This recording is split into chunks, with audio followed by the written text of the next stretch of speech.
हरे कृष्णा. श्रीमद भगवद गीता जशी आहे तशी, अध्याय 6. अध्यायाचं नाव आहे ध्यानयोग. 7व्या श्लोकाचं तात्पर्य आज आपण दुसऱ्या ओळीपासून पुढे वाचायला सुरुवात करणार आहोत. त्याआधी श्रील प्रभुपादांना प्रार्थना करूया. हे श्रील प्रभुपाद, आम्ही भगवद्गीता हा ग्रंथ वाचून समजून घेण्याचा प्रयत्न करीत आहोत. त्यासाठी आम्हाला आशीर्वाद द्या. धन्यवाद प्रभुपाद. पुढे म्हटलंय, मन जेव्हा बाह्य माया शक्तीद्वारे चुकीच्या मार्गाने नेले जाते तेव्हा मनुष्य भौतिक क्रियांमध्ये गुंतला जातो. तर आता इथे बाह्य माया शक्ती म्हटलं आहे. म्हणजेच कोण आहे?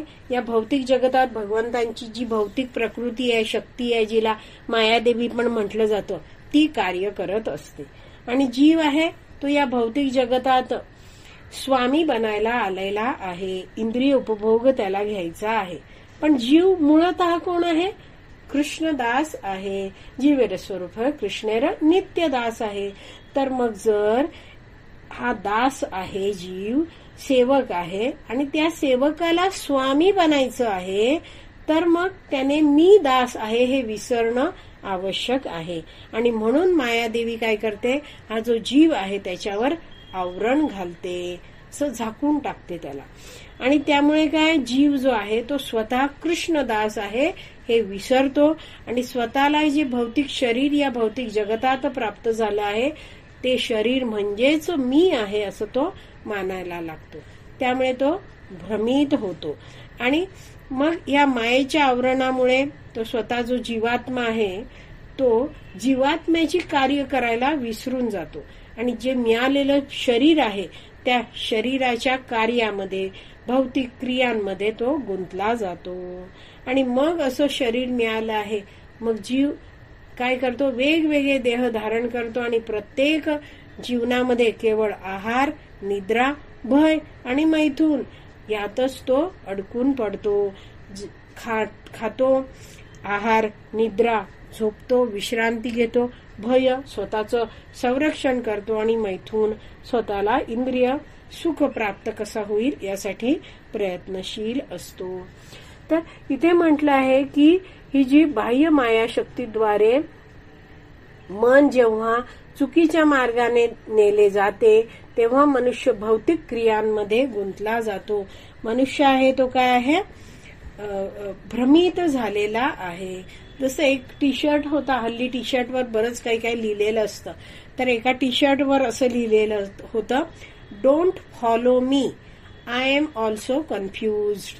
तर एका माणसाने टी शर्ट घातला होता आणि मागे लिहिलं होतं की डोंट फॉलो मी, माझ्या मागे मागे येऊ नका, कारण मी भ्रमित आहे, मी गोंधळलेला आहे, कुठे जायचं मला कळत नाही. तर अशा रीतीने काय आहे, हा व्यक्ती, हे जे मन आहे ते भ्रमित झालेलं असतं जेव्हा बाह्य मायाशक्तीद्वारे ते चुकीच्या मार्गाने नेलं जातं तेव्हा. पुढे वाचते, म्हणून कोणत्याही एका योगाद्वारे मन संयमित केले जाते तेव्हा मनुष्याने ध्येय प्राप्ती केल्याप्रमाणेच आहे. हरे कृष्ण. आता हे नीटपणे समजून घेऊया की आता आपण जाणलंय की मनुष्य भ्रमित होतो बाह्य मायाशक्तीद्वारे जेव्हा मन आहे ते काय आहे, चुकीच्या मार्गाने नेलं जातं तेव्हा. तर एक प्रसंग वैष्णव आचार्य सांगतात की समजा तुम्ही विचार करा की एक मोठं जंगल आहे आणि एक व्यक्ती रस्ता चुकलेला आहे आणि फिरतो आहे आणि त्याला जर कोणी चांगला मार्गदर्शक मिळाला तर काय, तो चालतो त्या मार्गानुसार त्या रस्त्यावर आणि घनघोर जे जंगल आहे त्यातून तो बाहेर पडू शकतो. तर हे जी भक्त मंडळी आहेत, जी भगवंतांच्या भक्तीचा प्रचार करता आहेत, तर ते प्रचार करतायत. का बरं करतायत? कारण या भौतिक जगतात आपण वेगवेगळे लोक बघतो आहेत, तर त्या सगळ्यांनाच मार्गदर्शनाची आवश्यकता आहे. कारण या जगतामध्ये ही जी बाह्य माया शक्ती आहे तिच्याद्वारे सगळे कसे आहेत, भ्रमित झालेले लोक आहेत, भरकटले आहेत, ध्येय विसरलेले ध्येयहीन लोक आहेत आणि मग हे मार्गदर्शक भक्त हे कसे आहेत? एखाद्या अधिकारी व्यक्तीप्रमाणे आहेत. तर ते काय करतात? आपल्याला मार्गदर्शन करतात. आणि असे अधिकारी व्यक्ती जेव्हा आपल्याला मार्गदर्शन करत आहेत, तर कोण आहेत ते हे अधिकारी व्यक्ती मार्गदर्शन करणारे? हे अधिकृत गुरु शिष्य परंपरेच्या माध्यमातून स्वतः प्रशिक्षित झालेले लोक आहेत. त्यामुळे कोणाकडून आपण मार्गदर्शन घेतो आहेत हेही महत्वाचं आहे. तर इथे पुढे प्रभुपाद त्यासाठी समजवत आहेत की मनुष्याने अधिकारी व्यक्तीच्या आज्ञांचे पालन केले पाहिजे. तर असे अधिकारी व्यक्ती आपल्याला स्वीकारायचे आहेत, त्यांचं मार्गदर्शन घ्यायला पाहिजे. त्यामुळे काय आहे, आपण जरी भरकटलेलो असू तरी काय आहे, आपण योग्य मार्गावर येऊ शकू. पुढे म्हटलं आहे की जेव्हा मनुष्याचे मन पराप्रकृतीमध्ये स्थित होते तेव्हा त्याला भगवंतांच्या आज्ञांचे पालन करण्याशिवाय इतर कोणताही पर्याय नसतो. तर इथे पराप्रकृती म्हटलं आहे, तर हे जरा समजून घेऊया. पराप्रकृती म्हणजे भगवंतांची आध्यात्मिक शक्ती, अपराप्रकृती म्हणजे भगवंतांची भौतिक शक्ती, जिला मायाही म्हटलं जातं. आणि आपण जीव आहोत ते भगवंतांची तटस्थ शक्ती आहोत. तर जसं आपण आधीही उदाहरण घेतलं होतं, पुन्हा आज बघूया की पुण्यातलं जे श्री श्री राधा कुंज बिहारी मंदिर आहे त्याच्यासमोर मोठा रस्ता आहे आणि त्याला डिवायडर आहे. तर जर आपण त्या डिवायडरवर उभं राहिलो तर आपल्याला निवडीचा अधिकार आहे. एका बाजूला आपल्या लेडीज क्लब हा आहे, जिथे पत्ते खेळून मनुष्य जुगारात अडकू शकतो त्या स्त्रिया, किंवा दुसऱ्या बाजूला काय आहे, श्री श्री राधा कुंज बिहारी मंदिर आहे, जिथे जाऊन भगवंतांची सेवा करून मनुष्य जीवन सफल करू शकतो. तर तसंच जसं हा मध्यभागी उभा राहिलेला व्यक्ती आहे, तसंच हे काय आहे, आपण सगळे जीव आहोत ते तटस्थ शक्ती आहोत. नदीच्या तटावर असलेला व्यक्ती एक तर पाण्याच्या दिशेने जाऊ शकतो किंवा पाण्यापासून दूर जाऊ शकतो, जमिनीच्या दिशेला जाऊ शकतो. तसंच आपण काय केलं पाहिजे, इथे दिलं आहे की एकच मिनिट मी शोधते कुठे होतो आपण. जेव्हा मनुष्याचे मन पराप्रकृतीमध्ये स्थित होते, पराप्रकृती म्हणजे भगवंतांची जी आध्यात्मिक शक्ती आहे त्यामध्ये जेव्हा स्थित होते तेव्हा काय आहे, त्याला भगवंतांच्या आज्ञांचे पालन करण्याशिवाय इतर कोणताही मार्ग नसतो. तर असा व्यक्ती आहे, त्यांनी प्रत्येक व्यक्तीकडे, आपण तटस्थ शक्ती आहोत तर आपल्याकडे चॉईस आहे, निवडीचा अधिकार आहे. जसं आपण आधीही चर्चा केली होती की ABCD असं आहे, तर बी आणि BCD ह्याचा विचार केला तर बी म्हणजे बर्थ जन्म आणि डी म्हणजे डेथ मृत्यू, ह्याच्या मधला शब्द आहे सी म्हणजे जन्म आणि मृत्यू, यामध्ये सी आहे म्हणजे चॉईस आहे. तर आपण कोणाची निवड करतोय हे महत्वाचं आहे. तर श्रील भक्तिविनोद ठाकूर जे आहेत त्यांनी एक भजन लिहिलं आहे, तर त्यात ते म्हणतात, राधा कृष्ण बोल बोल बोलो रे सोबाय.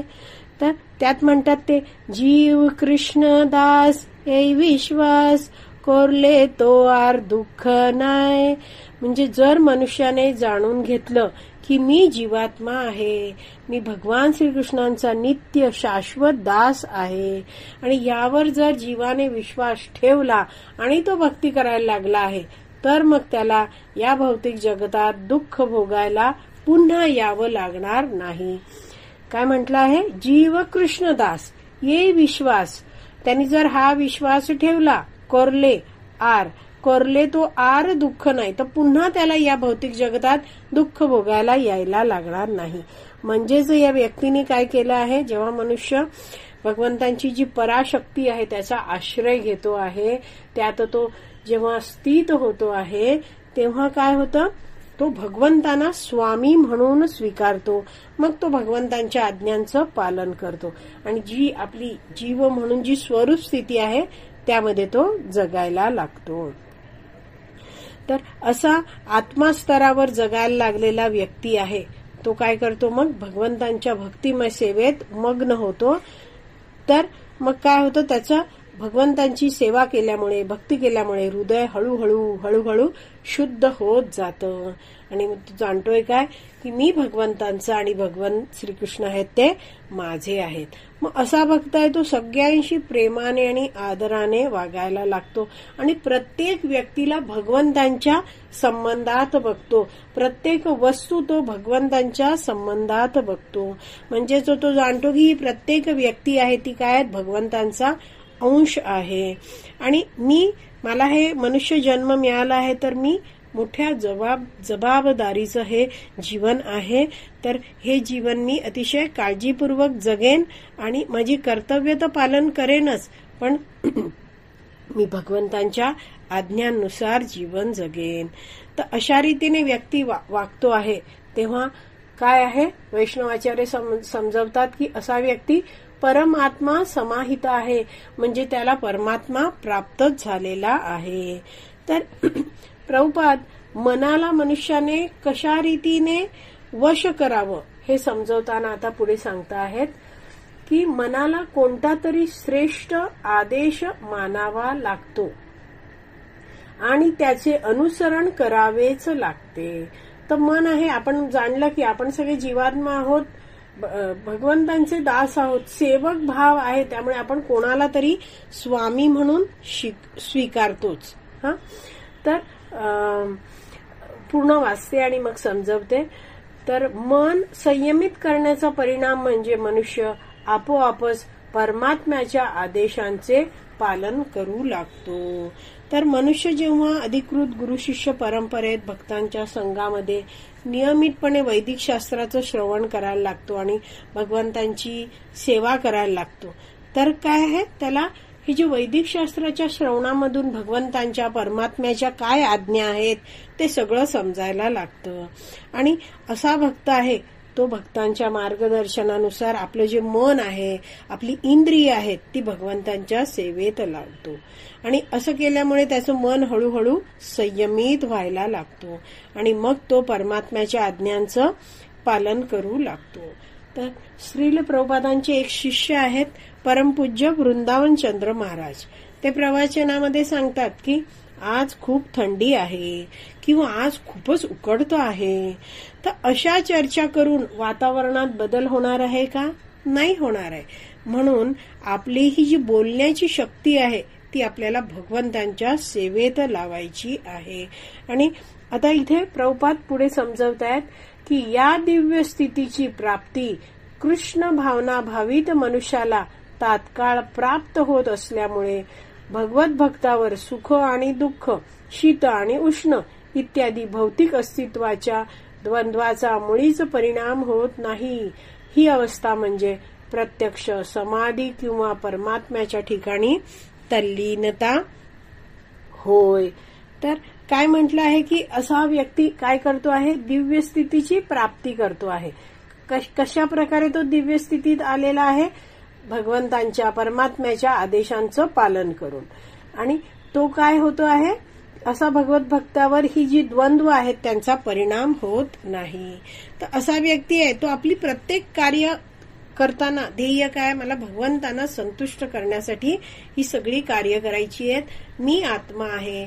मग तो शारीरिक स्तरावर जगत नाहीये. आणि हे जाणून मग शरीराला जी प्राप्त होणारी जी द्वंद्व आहेत त्यामुळे तो विचलित पण होत नाही.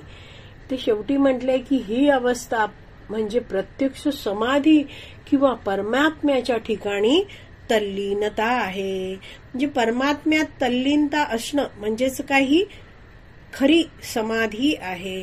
तर भक्ती करून जेव्हा भक्ताचं हृदय पूर्णपणे परिवर्तन झालेलं आहे, शुद्ध झालेलं आहे, तर असा भक्त प्रत्येक कार्य भगवंतांसाठी करत राहतो.